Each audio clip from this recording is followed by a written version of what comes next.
صحیح بخاری حدیث number 1۔ Video اچھی لگے تو سبسکرائب کریں، لائک کریں اور بیل آئیکن کے بٹن کو پریس کریں تاکہ اچھی اچھی ویڈیو آپ تک ملتی رہیں۔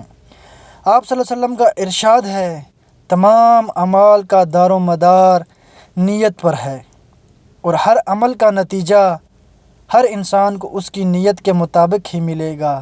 پس جس کی ہجرت ترک وطن دولت دنیا حاصل کرنے کے لیے ہو یا کسی عورت سے شادی کی غرض سے ہو، پس اس کی ہجرت انہی چیزوں کے لیے ہوگی جن کے حاصل کرنے کی نیت سے اس نے ہجرت کی ہے۔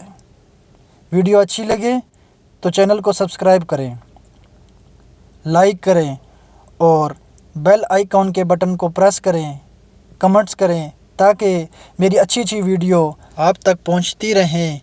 آپ کے تعاون کا بہت بہت شکریہ۔